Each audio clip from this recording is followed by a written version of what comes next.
ಮಾವಿನಕಾಯಿ ಮಿಡಿಯನ್ನು ಹಾಕ್ತಾ ಇದ್ದೀನಿ. ಮತ್ತೆ ಇದ್ರ ಮೇಲೆ ಕಲ್ಲುಪ್ಪನ್ನು ಹಾಕ್ತೀನಿ. ನೀರಾಗಿದೆ ಉಪ್ಪು. ಓಕೆ, ಒಳ್ಳೆ ರೀತಿಯಲ್ಲಿ ಮಿಡಿಗಳು ಕೂಡ ಚಿರುಟಿದೆ ನೋಡಿ. ಉಪ್ಪಿನಕಾಯಿ ರೆಡಿ ಆಗಿದೆ. ಇದನ್ನೊಂದು ಗ್ಲಾಸ್ ಜಾರಿಗೆ ಹಾಕಿಕೊಳ್ಳುವ ಈಗ. ಹಾಯ್ ಎಲ್ಲರಿಗೂ, ನೋಡಿ ಇವತ್ತು ನನ್ನ ಕೈಯಲ್ಲಿ ಮಾವಿನ ಮಿಡಿ ಉಂಟು. ಓಕೆ, ಇದದ್ದು ಉಪ್ಪಿನಕಾಯಿ ಹಾಕ್ತಾ ಇದ್ದೀನಿ. ಸೊ ಜೀರಿಗೆ ಮಿಡಿ ಅಂತ ಸಿಗುತ್ತೆ, ಅದು ಸಿಕ್ಕಿದ್ರೆ ಬೆಸ್ಟ್ ಆಯ್ತು. ಇದಕ್ಕೆ ನನಗೆ ಅದು ಸಿಕ್ಲಿಲ್ಲ, ಇದು ಕೂಡ ಸಿಕ್ಕಿದ್ ನಂಗೆ ಬಹಳ ಕಷ್ಟದಲ್ಲಿ. ಸುಮಾರಿಲ್ಲ, ಸ್ವಲ್ಪನೇ ಇರುದು. ಎಷ್ಟು ಉಂಟಂತ ಮತ್ತೆ ಹೇಳ್ತೇನೆ, ಲೆಕ್ಕ ಮಾಡುವ. ಅದನ್ನ ಸ್ವಲ್ಪ ಇದನ್ನ ನೋಡ್ಬೇಕು, ಸೈಜ್ ನೋಡಿ. ಒಂದು 2 ಇಂಚಷ್ಟು ಉದ್ದ ಇದ್ರೆ ಅದನ್ನ ಇಡ್ತೇನೆ, ಮತ್ತೆ ಮಿಕ್ಕಿದ್ದನ್ನ ನಾನು ತಗೊಳ್ದಿಲ್ಲ. ಸೊ ಹಾಗೆ ಚಿರುಟ್ಬೇಕಲ್ಲ ಮತ್ತೆ, ಅದಕ್ಕಾಗಿ. ಸೊ ಇದರ ಉಪ್ಪಿನಕಾಯಿ ಹಾಕೋದು ಹೇಗೆ ಅಂತ ನೋಡುವ. ಟ್ರೆಡಿಷನಲ್ ಆಗಿ ಯಾವ ರೀತಿ ಉಪ್ಪಿನಕಾಯಿ ಹಾಕ್ತಾರೆ ಅಂತ ಆ ಮೆಥಡ್ ಅನ್ನ ನಿಮ್ ಜೊತೆ ನಾನು ಶೇರ್ ಮಾಡ್ತೀನಿ. ಅದಕ್ಕಿಂತ ಮುಂಚೆ ನನ್ನ ರೆಸಿಪೀಸ್ ಎಲ್ಲ ನಿಮ್ಗೆ ಇಷ್ಟ ಆಗ್ತಾ ಇದೆ, ವಿಡಿಯೋಗೊಂದು ಲೈಕ್ ಕೊಡಿ, ವಿಡಿಯೋನ ಫ್ರೆಂಡ್ಸ್ ಜೊತೆ ಫ್ಯಾಮಿಲಿ ಜೊತೆ ಎಲ್ಲ ಶೇರ್ ಮಾಡಿ. ಓಕೆ, ಈಗ ಮಿಡಿಯನ್ನು ಕಟ್ ಮಾಡುವ. ಈ ತೊಟ್ಟು ಉಂಟು ನೋಡಿ, ಒಂದು ಅರ್ಧ ಇಂಚ್ ಅಥವಾ 1 ಇಂಚ್ ಇಟ್ಟರೆ ಒಳ್ಳೇದು. ಅಂದ್ರೆ ಇದರಲ್ಲಿ ನಿಮ್ಗೆ ಜಾಸ್ತಿ ಫ್ಲೇವರ್ ಎಲ್ಲ ಬರುದು ನೋಡಿ. ಇಷ್ಟಿಟ್ರೆ ಸಾಕು ತೊಟ್ಟನ್ನ. ಓಕೆ, ಇಷ್ಟಾದ ಇದ್ರೆ ಒಳ್ಳೇದು. ಒಂದು ವೇಳೆ ನಿಮ್ಗೆ ತೊಟ್ಟು ಇಲ್ಲದ್ದು ಸಿಕ್ಕಿದ್ರೆ ಪರವಾಗಿಲ್ಲ, ತೊಂದರೆ ಏನಿಲ್ಲ. ಆದ್ರೆ ತೊಟ್ಟಿದ್ರೆ ಅದನ್ನ ನೀವು ಇಷ್ಟು ಕಟ್ ಮಾಡಿ, ಒಂದು ಅರ್ಧ ಇಂಚಷ್ಟು ಕಟ್ ಮಾಡಿ ಇಟ್ರೆ ಆಯ್ತು.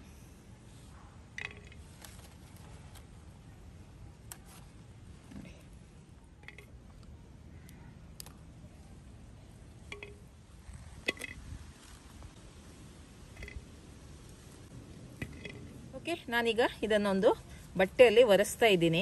ತುಂಬಾ ಇದರಲ್ಲಿ ಧೂಳಿದ್ರೆ, ಮಣ್ಣಿದ್ರೆ ನೀವೇನ್ ಮಾಡಿ ಅಂದ್ರೆ ಇದನ್ನ ನೀರಲ್ಲಿ ಒಮ್ಮೆ ತೊಳೆದು ಬಟ್ಟೆ ಮೇಲೆ ಸ್ಪ್ರೆಡ್ ಮಾಡಿ ಇಟ್ಟು ಆ ನೀರನ್ನೆಲ್ಲ ಕಂಪ್ಲೀಟ್ ಆಗಿ ಡ್ರೈ ಮಾಡಿ ಮತ್ತೆ ಯೂಸ್ ಮಾಡಿದ್ರೆ ಆಯ್ತು. ಬಟ್ಟೆಯಲ್ಲಿ ಒರೆಸಿ ಯೂಸ್ ಮಾಡಿದ್ರೆ ಆಯ್ತು.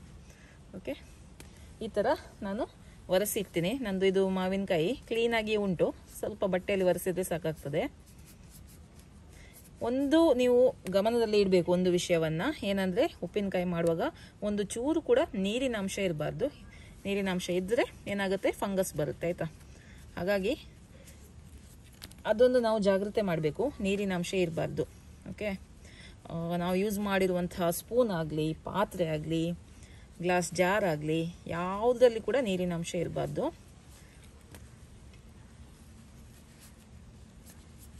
ನೋಡಿ, ಮಾವಿನಕಾಯಿಯನ್ನ ಒಳ್ಳೆ ರೀತಿಯಲ್ಲಿ ಒರೆಸಿಟ್ಟಿದ್ದೀನಿ. ಈಗ ಇದಕ್ಕೆ ಉಪ್ಪು ಹಾಕ್ಲಿಕ್ಕೆ ಉಂಟು. ನಾನು ಇದನ್ನ ವೇ ಮಾಡಿದ್ದೀನಿ, ಅರ್ಧ ಕೆಜಿಗೆ ಸ್ವಲ್ಪ ಕಡಿಮೆ ಉಂಟು. ಸೊ ನಾನು ಅರ್ಧ ಕೆಜಿ ಲೆಕ್ಕದಲ್ಲಿ ಇದಕ್ಕೆ ಮಸಾಲೆ ಎಲ್ಲ ಹಾಕ್ತೇನೆ. ಈಗ ಇದಕ್ಕೆ ಉಪ್ಪೆಲ್ಲ ಹಾಕುವ. ಓಕೆ, ನಾನು ಇವತ್ತು ನಮ್ಮ ಕಡಿಯುವ ಕಲ್ಲಿನಲ್ಲೇ ಸ್ವಲ್ಪ ಇರುದಲ್ಲ ಮಾವಿನಕಾಯಿ, ಹಾಗಾಗಿ ಕಡಿಯುವ ಕಲ್ಲಿನಲ್ಲಿ ಇದನ್ನ ಸ್ಟೋರ್ ಮಾಡಿ ಇಡ್ತೇನೆ. ನೀವು ಮನೆಯಲ್ಲಿ ಬೇಕಿದ್ರೆ ಗ್ಲಾಸ್ ಜಾರಲ್ಲಿ ಇಡಬಹುದು ಅಥವಾ ಭರಣಿಯಲ್ಲಿ ಇಡಬಹುದು ಆಯ್ತಾ. ಮತ್ತೆ ಪ್ಲಾಸ್ಟಿಕ್ ಅಲ್ಲೆಲ್ಲ ಹಾಕಿ ಇಡ್ಲಿಕ್ಕೆ ಹೋಗ್ಬೇಡಿ. ಸ್ಟೀಲ್ ಆಗ್ಲಿ ಪ್ಲಾಸ್ಟಿಕ್ ಎಲ್ಲ ಉಪ್ಪಿನಕಾಯಿಗೆಲ್ಲ ಯೂಸ್ ಮಾಡ್ಲಿಕ್ಕೆ ಹೋಗ್ಬೇಡಿ ಆಯ್ತಾ. ಓಕೆ, ಈಗ ಫಸ್ಟಿಗೆ ನೋಡಿ, ಅರ್ಧ ಕೆಜಿ ಮಾವಿನಕಾಯಿಗೆ ನಾನು 1 ಪಾವ್ ಆಯ್ತಾ, ಅಂದ್ರೆ ಸುಮಾರು 1 ಕಪ್ ಅಷ್ಟು ಕಲ್ಲುಪ್ಪನ್ನ ತಕೊಂಡಿದ್ದೀನಿ. ಕಲ್ಲುಪ್ಪನ್ನ ಯೂಸ್ ಮಾಡಿ ಆಯ್ತಾ. ಈಗ ಫಸ್ಟಿಗೆ ನಾನು ಕಲ್ಲುಪ್ಪಿನ ಒಂದು ಲೇಯರ್ ಅನ್ನ ಮಾಡ್ತೀನಿ. ಈ ತರ ಲೇಯರ್ ಮಾಡಿದ್ರೆ ಆಯ್ತು.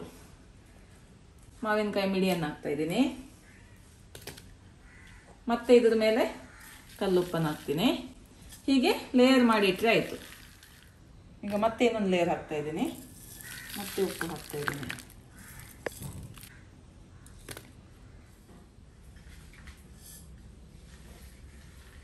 ನೋಡಿ, ಉಪ್ಪು ಜಾಸ್ತಿ ಆದ್ರೆ ಪರವಾಗಿಲ್ಲ, ಸಮ ಪ್ರಮಾಣದಲ್ಲಿ ಇದ್ರೂ ಓಕೆ, ಕಡಿಮೆ ಆಗ್ಬಾರ್ದಾಯ್ತು ಇದಕ್ಕೆ ಉಪ್ಪು. ಓಕೆ, ಈಗ ಒಳ್ಳೆ ರೀತಿಯಲ್ಲಿ ಉಪ್ಪು ಹಾಕಿದ್ದೀನಿ. ಅರ್ಧ ಕೆಜಿ ಇಲ್ಲ, ಇಲ್ಲಿ ಸ್ವಲ್ಪ ಕಡಿಮೆ ಉಂಟು ಮಾವಿನಕಾಯಿ, ಆದ್ರೆ ಇದಕ್ಕೆ 1 ಕಪ್ ಅಷ್ಟು ಸಾಕಾಗ್ತದೆ ಉಪ್ಪು.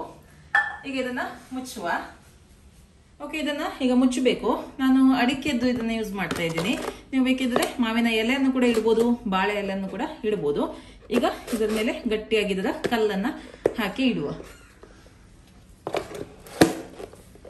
ಈ ತರ ಸ್ಟ್ರೈಟ್ ನಿಲ್ಲದಾದ್ರೆ ಸ್ಟ್ರೈಟ್ ಇಟ್ಬಿಡಿ, ಸ್ಟ್ರೈಟ್ ನಿಲ್ಲದಿದ್ರೆ ಅಡ್ಡ ಕೂಡ ಇಡ್ಬೋದು. ಒಟ್ಟಾರೆ ಇದಕ್ಕೆ ಸ್ವಲ್ಪ ಒಂದು ಭಾರ ಬೀಳ್ಬೇಕು. ಭಾರ ಬಿದ್ರೆ ನಿಮ್ಗೆ ಈ ಮಾವಿನಕಾಯಿ ಮಿಡಿ ಏನಿದೆ ನೋಡಿ ಬೇಗ ಚಿರುಟ್ತದೆ ಆಯ್ತಾ. ಇನ್ನು 2 ದಿನ ಬಿಟ್ಟು ಇದನ್ನ ಚೆಕ್ ಮಾಡಿದ್ರೆ ಆಯ್ತು. 2 ದಿನ ಬಿಟ್ಟು ಒಂದು ಸ್ಪೂನ್ ಅಲ್ಲಿ ಇದನ್ನ ಮೇಲೆ ಕೆಳಗೆ ಮಾಡಿದ್ರೆ ಎಲ್ಲ ಮಾವಿನಕಾಯಿ ಕೂಡ ಒಂದೇ ರೀತಿಯಲ್ಲಿ ಬೇಗನೆ ಚಿರುಟ್ತದೆ ಆಯ್ತಾ. ನೋಡಿ, ಇದು 2ನೇ ದಿನ. ಇದನ್ನ ಈ ತರ ನೋಡಿ, ಕ್ಲೀನ್ ಆಗಿರುವಂತಹ ಸ್ಪೂನ್ ಅಲ್ಲಿ ಇದನ್ನ ಡ್ರೈ ಆಗಿರ್ಬೇಕು. ಇದನ್ನ ಮೇಲೆ ಕೆಳಗೆ ಮಾಡಿದ್ರೆ ಆಯ್ತು. ನೋಡಿ, ಉಪ್ಪೆಲ್ಲ ನೀರಾಗಿದೆ ನೋಡಿ. ಇನ್ನು ಸ್ವಲ್ಪ ದಿನದಲ್ಲಿ ಇದಾಗುತ್ತೆ, ನೋಡುವ ಎಷ್ಟು ದಿನ ತಗೊಳ್ಳುತ್ತೆ ಅಂತ. 5 ದಿನದಲ್ಲಿ ಆಗುತ್ತೆ. ಒಮ್ಮೆ ಇದನ್ನ ಮೇಲೆ ಕೆಳಗೆ ಮಾಡಿದ್ರೆ ಆಯ್ತು ಆಯ್ತಾ. ಕೆಳಗಿದ್ದ ಮಾವಿನಕಾಯಿ ಮಿಡಿ ಏನಿದೆ ನೋಡಿ ಅದು ಮೇಲೆ ಬರಬೇಕು, ಮೇಲೆ ಇದ್ದದೆಲ್ಲ ಕೆಳಗೆ ಹೋಗ್ಬೇಕು. ನೋಡಿ ಇದು ಕೆಳಗಿದ್ದದ್ದು ನೋಡಿ, ಇದು ಬೇಗ ಆಗಿದೆ ನೋಡಿ. ಈಗ ಮತ್ತೆ ಇದನ್ನ ಮುಚ್ಚಿಡ್ತಾ ಇದ್ದೀನಿ. ಹೀಗೆ 2 ದಿನಕ್ಕೆ ಒಮ್ಮೆ ಬಂದು ಇದನ್ನ ಮಿಕ್ಸ್ ಮಾಡ್ತಾ ಇದ್ರೆ ಆಯ್ತು. ಉಪ್ಪೆಲ್ಲ ನೀರಾಗಿದೆ ನೋಡಿ. ಓಕೆ, 5 ದಿನ ಆಯ್ತು. ಈಗ ನೋಡುವ ಯಾವ ರೀತಿ ಆಗಿದೆ ಅಂತ. ನೋಡಿ ಉಪ್ಪೆಲ್ಲ ಒಳ್ಳೆ ರೀತಿಯಲ್ಲಿ ಕರಗಿದೆ, ನೀರಾಗಿದೆ ಉಪ್ಪು. ಓಕೆ, ಒಳ್ಳೆ ರೀತಿಯಲ್ಲಿ ಮಿಡಿಗಳು ಕೂಡ ಚಿರುಟಿದೆ.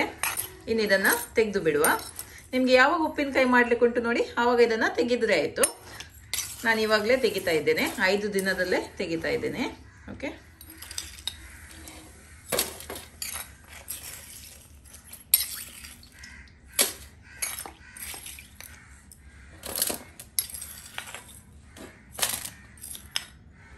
ಓಕೆ, ಈ ನೀರನ್ನ ಬೇಕಿದ್ರೆ ನೀವು ಬಳಸಬಹುದು. ನಾನು ಬೇರೆ ಉಪ್ಪು ನೀರನ್ನ ರೆಡಿ ಮಾಡಿದ್ದೀನಿ, ಹಾಗಾಗಿ ಇದನ್ನ ಬಳಸ್ತಾ ಇಲ್ಲ. ಬೇಕಿದ್ರೆ ನೀವು ಇದನ್ನ ಬಳಸಬಹುದು. ಇದನ್ನೇ ಬಿಸಿ ಮಾಡಿ ತಣ್ಣಗೆ ಮಾಡಿ ಉಪಯೋಗಿಸಬಹುದು. ನಾನು ಮಾತ್ರ ಬೇರೆ ನೀರನ್ನ ರೆಡಿ ಮಾಡಿದ್ದೀನಿ, ಹಾಗಾಗಿ ಇದನ್ನ ಉಪಯೋಗಿಸ್ತಾ ಇಲ್ಲ.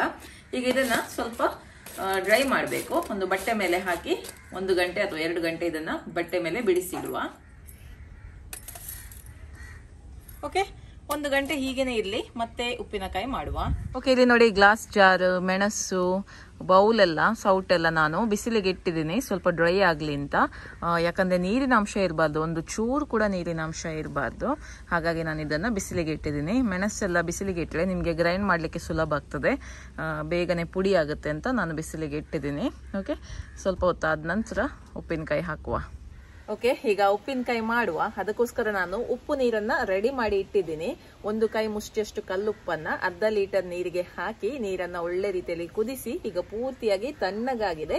ಈಗ ನಾನು ಇದನ್ನ ಯೂಸ್ ಮಾಡ್ತಾ ಇದ್ದೀನಿ.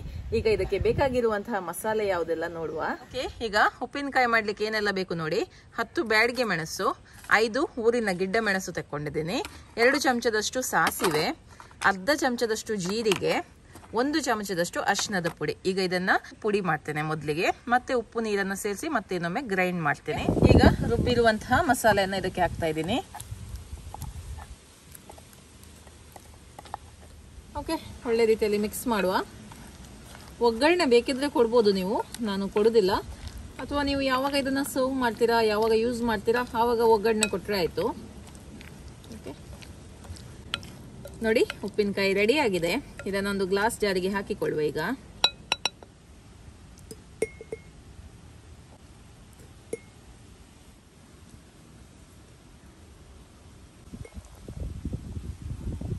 ಓಕೆ, ನೋಡಿ ಮಿಡಿ ಉಪ್ಪಿನಕಾಯಿ ರೆಡಿ ಆಗಿದೆ. ತುಂಬಾ ಸುಲಭ ಅಲ್ಲ ಮಾಡ್ಲಿಕ್ಕೆ. ಇದನ್ನ ಗ್ಲಾಸ್ ಜಾರ್ ಅಥವಾ ಸಿರಮಿಕ್ ಜಾರ್ಗೆ ಹಾಕಿ ನೀವು ಇಡಬಹುದು. ಪ್ಲಾಸ್ಟಿಕ್ ಅನ್ನ ಮಾತ್ರ ಅವಾಯ್ಡ್ ಮಾಡ್ಕೊಳ್ಳಿ, ಬೇಡ, ಪ್ಲಾಸ್ಟಿಕ್ ಬೇಡ.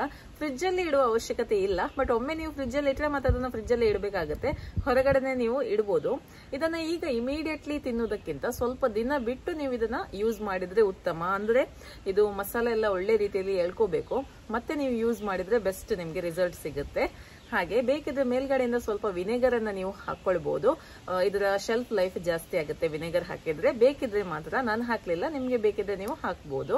ಹಾಗೆ ಒಗ್ಗರಣೆ ಕೊಡೋದಾದ್ರೆ ಅದನ್ನ ಕೂಡ ನೀವು ಕೊಡಬಹುದು. ಓಕೆ, ಇವತ್ತಿನ ಈ ರೆಸಿಪಿ ನಿಮ್ಗೆ ಇಷ್ಟ ಆಯ್ತು ಅಂತ ಅನ್ಕೊಳ್ತೀನಿ. ಇನ್ನು ಮುಂದಿನ ವಿಡಿಯೋದಲ್ಲಿ ಸಿಗ್ತೀನಿ. ಅಲ್ಲಿ ತನಕ ಬಾಯ್.